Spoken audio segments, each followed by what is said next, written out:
எந்த விஷயத்திலும் அவசரம் இருக்கக்கூடாது. அது உலக ரீதியாக என்று மட்டுமல்ல, வணக்க வழிபாடுகளிலும் கூட அவசரம் கூடாது. நபி ஸல்லல்லாஹு அலைஹி வஸல்லம் அவர்கள் சொல்கிறார்கள், அவசரத்தை குறித்து, அவசரம் என்பது மிக ஆபத்தானது. அந்த அவசரத்தின் விஷயத்தில் நாம் எவ்வளவு எச்சரிக்கையாக இருக்க வேண்டும்.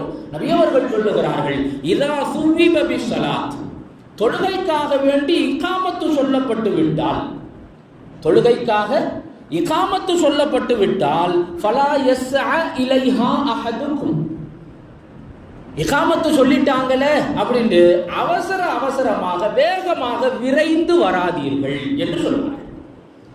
தொழுகைக்கு தான் வரும், வணக்கம் தான் இஸ்லாத்தின் வணக்க வழிபாடுகளில் தூண், அதனுடைய அடிஸ்தானம் தொழுகை. இருந்த போதிலும் அந்த தொழுகைக்கு வருகிற போது நிதானத்தை நீங்கள் கடைபிடியுங்கள். ஃபலா யஸ்அ இலைஹா அஹதுக்கும், விரைந்து வேகமாக அவசரப்பட்டு வர வேண்டாம். வலாக்கின் லியம்ஷி வ அலைஹி ஸகீனா, நிதானமாக நடந்து வரட்டும், நிதானமாக நடந்து வரட்டும் என்று நபி அவர்கள் சொன்னார்கள்.